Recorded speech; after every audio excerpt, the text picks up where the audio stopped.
kakangku. Anane Pandhawa bisa urip ana ing alam padang merga ana sing nganak-nganakake. Cetha kabeh wis padha ngerti yen Pandhawa kuwi putrane Ibu Kunthi ingkang patutan kelawan Bapa Pandhu. Tobat. Paduka ingkang miji kula pun Durga nuwun inggih pun pramoni. Marak wonten ing Sitinggil Jonggiri Sailaka ing Ripalungguhan sak mangke Duh Pukulun. Kados pundi Duh Pukulun? Nyambung pirembagan Triyari Kawuri utawi 3 dina kepungkur. Sesambetan kalian dosa kang sarta kalepatanipun pun Puntadewa ingkang mahanani kayangan Suralaya menika geger Pukulun. Uwis Durga, uwis.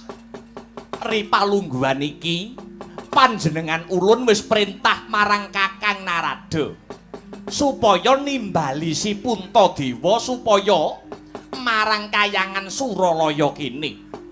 Sakwuse kaya mangkono Durga, sakwuse kaya mangkono iki mengko Puntadewa bakal sun pidana. Puntadewa bakal sun pidana kasendal mayang manjing jroning kawah Candradimuka. Kedah mekaten Pukulun, kedah mekaten. Menawi Puntadewa makse meger-meger urip, tartamtu kayangan Suralaya niki mengke mboten badhe manggih ayem kang sarta tentrem Pukulun. Kula janji, Durga janji Pukulun. Menawi mangke Puntadewa sampun kasembadan mati, paduka Pukulun nyuwun menapa kemawon ya badhe kula turuti, Durga badhe turuti. Ibarat karo kayang bakal tak turuti Pukulun. Oh iya. Iya Durga iya. Nggih. Pun to, badhe nyuwun napa kemawon, badhe kula sembadani, badhe kenggarwa turuti. Iya Durga iya. Saiki ana kewajiban utawa sesanggeman kang kudu jeneng sira lakoni Durga. Menapa ingkang kedah kula sangkul, menapa ingkang kedah kula tindakaken Duh Pukulun. Dina iki muduna ana Madyapada. Mbok menawa iki mengko ana sing ora narimakake kalamun Puntadewa kacemplungake mring Candradimuka, jeneng kita sakwadya balamu saka dandang mangure kang kudu cancut tumandang Durga pramoni. Ampun kuwatir Pukulun, ampun kuwatir. Malah sak mangke kalilan kula badhe nyuwun pamit. Menawi Puntadewa menika sampun minggah dhateng kayangan, yen ana ora trimane Pandhawa liyane, Bathari Durga ingkang saguh ngrentengi ndase Pandhawa. Duga ginawa, ati-ati aja nganti keri pramoni.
ingkang tekane tanpa sangkan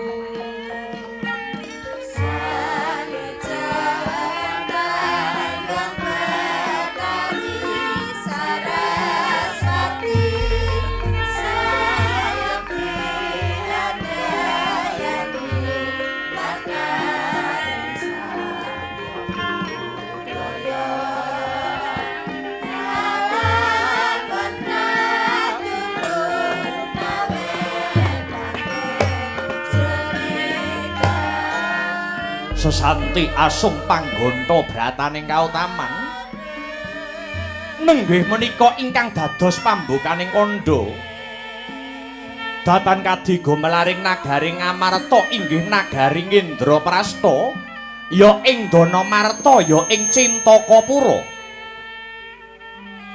wileding panyandra negari Ngamarta ketingal loh jinawi gemah ripah karta tata turaharja loh jinawi mengkuwerdi bumi pramesti wiji tinandur mesti dadi tetaneman mawarni-warni sedaya tan ana kang nguciwani lemah grasak saged den sanak Siti Kapur saged den lulur temah mawur dadya subur kang tinandur gemah boga wastra sarwa murah temah kathah kawula bungah bebasan sugih sawah serep omah bondo turah gesang pradah mila tan wonten janma ingkang mitenah ripah keng jalma manungsa datan kecacah pan sedaya samya gumregah ngupaya napekah siang ratri datan wegah labet wis pernah denya ngrembyah bebasan mrunah matak srakah tut wuri sunah mawaddah warohmah tansah hangesti keluarga ingkang sakinah kareta nenggih nengenaken sarasiyan wondene tata lire pernatan minangka paugeran kautaman minangka tuntunan pagorowan dadi sirikan bebrayan tansah memitran daya dinayan ngudi kerukunan murih tan ana kang kapitunan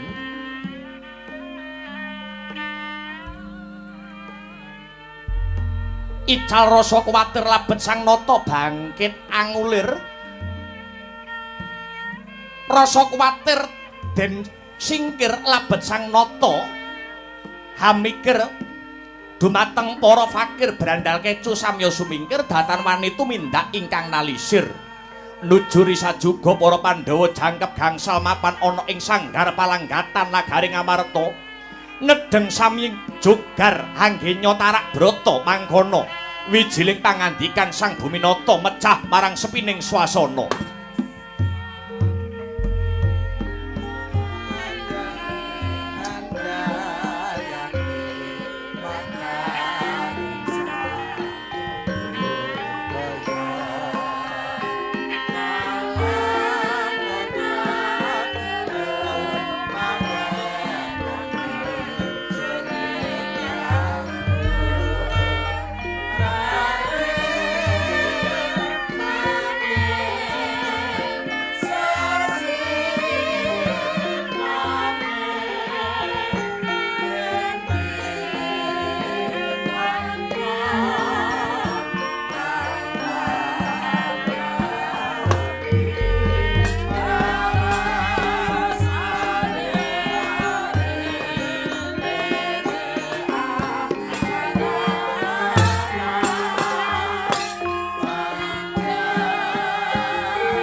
mangkya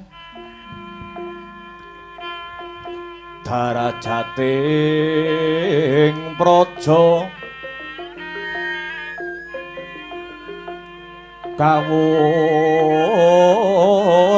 wus sunyaruri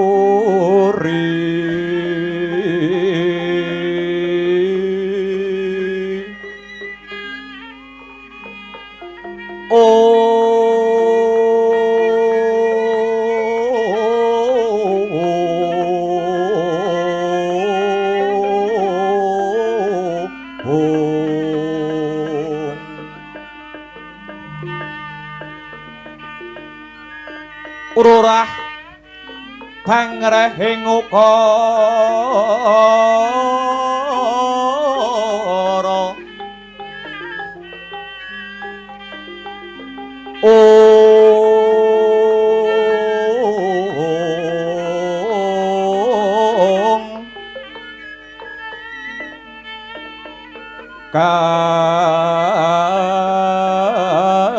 karono tanpa palupi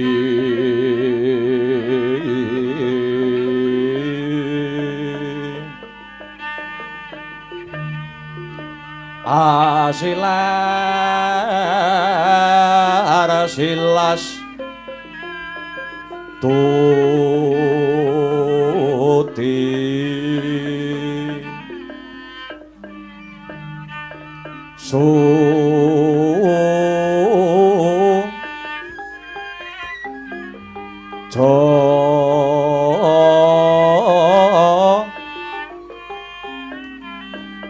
no sarjana kelu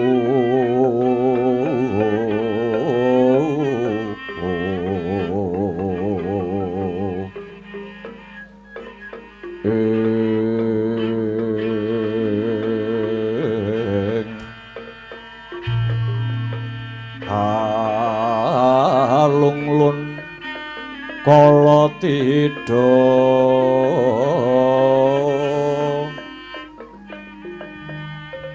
didem tandhaning dumadi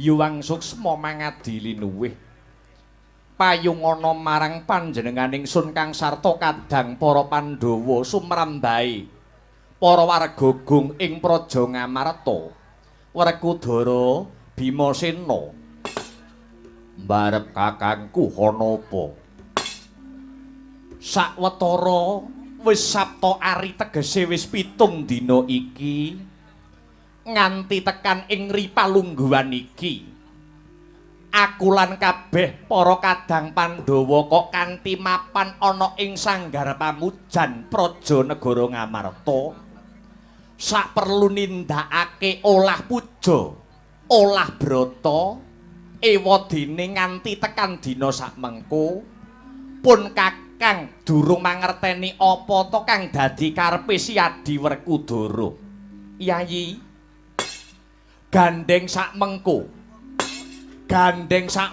ana wahyaning mangsa kala padha jogar anggone padha tarak brata ora ketang seklimah pun kakang wene ana ngerti Dimas mungguh apa to darunane apa to sababe dene Siadi nganti kadang para Pandhawa kabeh supaya nindakake tapa brata ana madyaning sanggar pamujan iki Werkudara mbarep kakangku Werkudara piye pancen wis dadi tekate Werkudara aja to mung etungan dina taunana windanana yen durung tekan panjangkane Werkudara aku ora bakal metu saka sanggar pamujan iki. Mula aku ngaturke panuwun kang tanpa pepindhan dene mbarep kakangku Janaka lan kembar gelem melu tapa brata mapan ana sanggar pasemeden negara Ngamarta ing dina sakmengko. Dimas ingkang mengkono pun kakang kepingin ngerti yodi apa to darunane ingkang ginebeng sajroning penggali Siadi mara gage Siadi enggal matura kelawan pun kakang pun Kakang nedya midhangetke kanthi tetela Dimas barep kakangku anane Pandhawa bisa urip ana ing alam padang merga ana sing nganak-nganakake cetha kabeh wis padha ngerti yen Pandhawa kuwi putrane Ibu Kunti ingkang patutan kelawan Bapa Pandhu. Mongko Pandhawa 5 cacahe kuwi ngibarate kaya rong wadah. Ingkang wadah sepisan barep kakangku aku lan Janaka. Iwadene wadah ingkang angka 2 ya kuwi Nakula lan Sadewa. Kamangka Bapa Pandhu lan Dewi Madrim wis mapan ana ing tepet suci. Manjing ana ing alam pamancat. Ngerti ya? Senadyan bocah wis ditinggal karo wong tuwane. Nanging wong tuwa isih mangerteni marang tingkah lagune anak. Ujare para sepuh padha ngendikake swargane wong tuwa kuwi mapan ana tingkah lagune si anak. Yen anak tansah ngerti mring wong tuwa tata krama unggah-ungguh tansah ora ditinggal kuwi mujudake kasuwargan tumrap wong tuwa. Nanging kosok baline senadyan wong tuwa duwe anak sing sugih blegedhu saben dina bisa munjung ingkung gajah paribasane. Ning yen kelakuane mrusal bedugal kuwi dadi jalaran wong tuwa anguk-anguk lawanging neraka jahanam. Dimas Kapara nyata aturira siadi. Banjur apa sambung rapete kahanan sak mengko kelawan apa sing kita aturake Werkudara. Nganti ngembet asmane Kanjeng Rama Pandhu lan Kanjeng Ibu Madrim barep kakangku. Nganti tekan dina iki durung lega sing dadi rasane Werkudara. Durung lega sing dadi rasane Bimasena. Sabab aku ngawruhi dhewe. Nalika Bapak Pandhu sinendhal mayang dening para dewa nganti tumeka dina iki Bapa Pandhu mapan ana kawah Candrademuka. Mula niatku mapan ana sanggar pamujan iki mung napakake tapa brataku muga bisa dadi kekuatan. Muga bisa dadi kekuatan nggone Bapa Pandhu bakal munggah ana kasuwargan jati. Niatku wis gembleng, tekadku wis nyawiji. Ora bakal Werkudara metu saka sanggar palanggatan yen Bapa Pandhu durung munggah ana kasuwargan jati barep kakangku. Pramara reh mangusumya ngambreng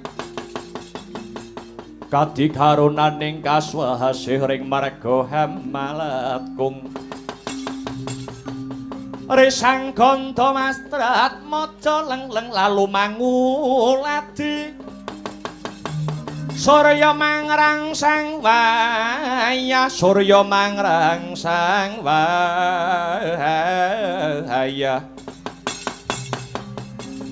Umyus amara waya hanto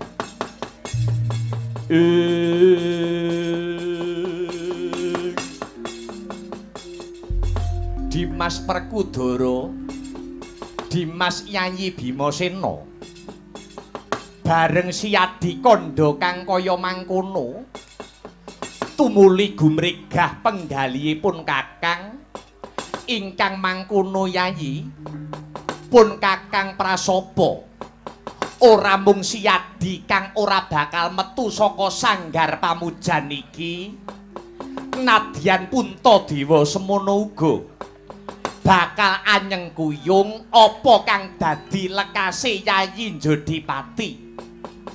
Lamun Bapa Pandulan Ibu Madrim durung munggah ana kasuwargan jati, pun Kakang uga ora bakal metu saka sanggar palanggatan iki, Dimas. Semanten ugi kula Kakang Mas Werkudara.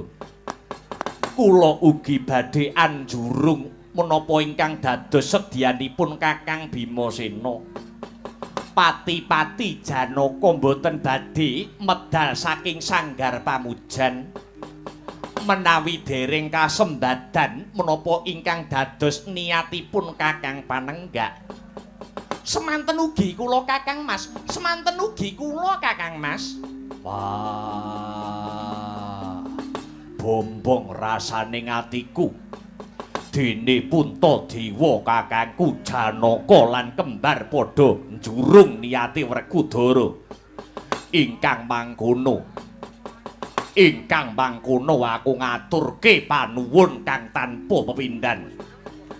Kejaba saka kuwi Yayi, pun Kakang durung suwe anggone weruh babakan panandhange Kanjeng Rama Pandulan Ibu Madrim ingkang mapan ana ing kawah Candradimuka. Miturut panemuku kaya ora tinemu nalar Werkudara. Ora tinemu nalar kuwi sababe apa? Ngene ya, Di. Ngelingi merga Kanjeng Rama sugenge tansah nyeramakake marang kabecikan, ora nate singlar saka kautaman. Kaya-kaya jagat iki keberbeken marang darmane Kanjeng Rama Pandhu. Nalendra kang tansah njejekake ing reh kawibawan bebasan ateteken suci pepayung budi rahayu. Nanging sebab apa, Dimas? Sebab apa teka sedane Kanjeng Rama Pandhu malah kapapanake ana madyaning kawah Candradimuka, Yayi? Barep kakangku, sak becik-becike wong mesti ana alane. Mangkono uga kosok baline. Sak elek-eleke manungsa mesti ana sethithik tumindak becike. Bapa Pandhu kuwi manungsa lumrah, isih kedunungan ina lali salah apes kelawan pati. Kejaba saka kuwi Bapa Pandhu mapan ana kawah Candradimuka pancen kudu nyaur marang utange nalinga sugeng ana ing alam padang. Kepiye mungguh gancare, Dimas? Nalika Ibu Madrim garbini utawa mbobot, nalika Ibu Madrim mbobot adiku kembar, Ibu Madrim ngidam kaworan kepengin numpak wujude lembu Andini. Kamangka lembu Andini kuwi titiyane Bathara Guru. Saka tresnane Bapa Pandhu kelawan Ibu Madrim nganti direwangi munggah ana kayangan ngampil wujude lembu Andini. Bathara Guru menehi syarat bakal disembadani pamintane ngampil wujude lembu Andini. Nanging besok yen wis murut marang kasedan jati, sukmane Bapa Pandhu lan Ibu Madrim kacemplungake mapan ana kawah Candradimuka. Saka gedhe tresnane Bapa Pandhu marang Ibu Madrim, Bapa Pandhu nyarujuki syarat kang didhawuhake kelawan Bathara Guru. Musik kok Siyadi Trawaca nggone nyritakake kahanane Bapa Pandhu krana Werkudara ngawruhi dhewe. Babarna dina iki Werkudara.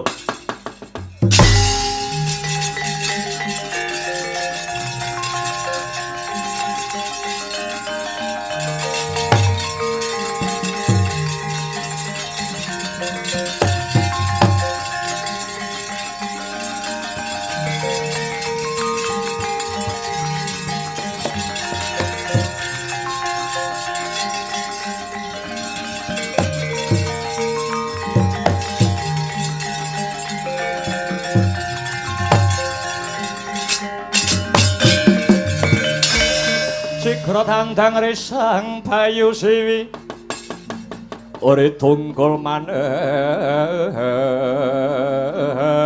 hamba angler boyo gontap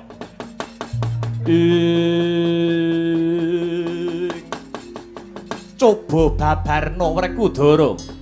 Iya.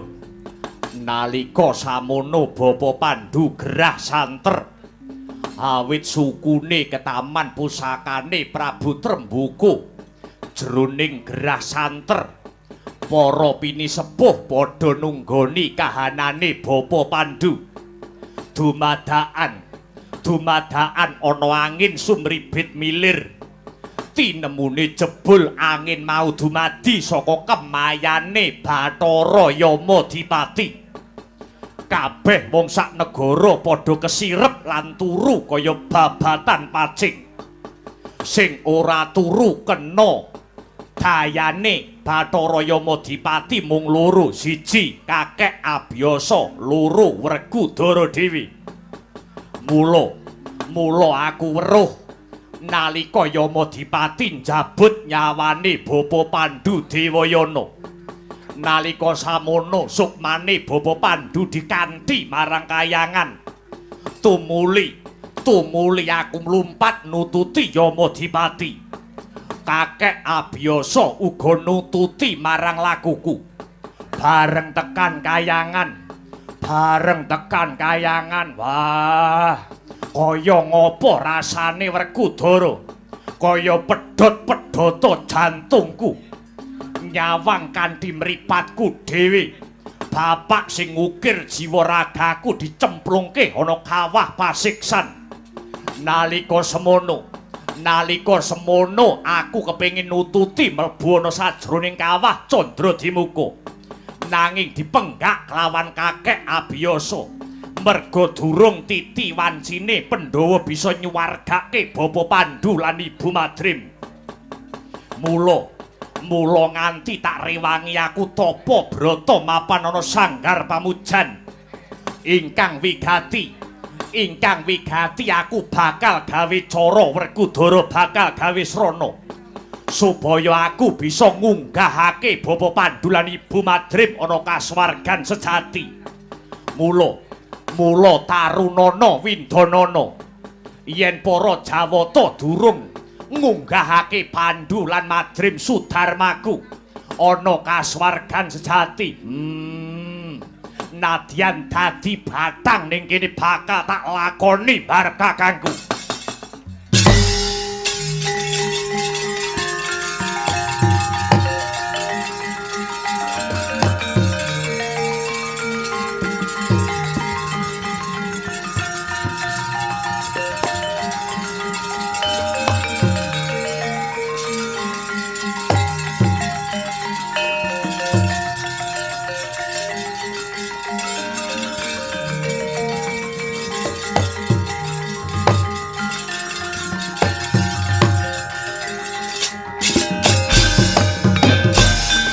Leng-lenging driya mangu mangun gong kanduhan rimang lirlena tanpa kahanin Lirlena tanpa kanin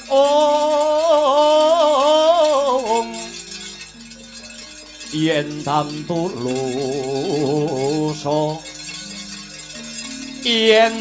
tulusa mengko sang Dyah Utama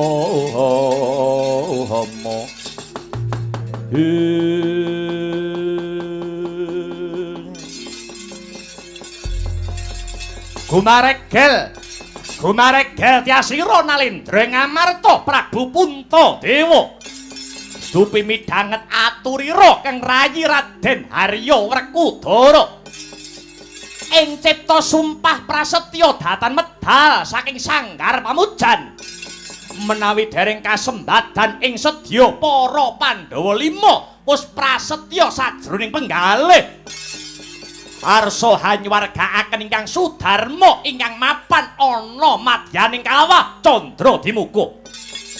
Dadak ing mangke ana mendung tumiyung kaya agawe payung. Ana mendung mentiyung kaya agawe payung. satemah peteng dedet lelimengan praja Ngamarta kaya ketaman Begawa. Dumadaan ana tatit ingkang hanyigar punang mendung. Satemah biar sorote sang Hyang Pratangga Pati mlebet ana sajroning sanggar palanggatan. Nyarengi tumurunira pukulan Bathara Naradaya sang Kaneka putra ingkang hangeja wantah. Mrebeki ungyane para Pandhawa dadosaken kagiat ingkang samya mulan.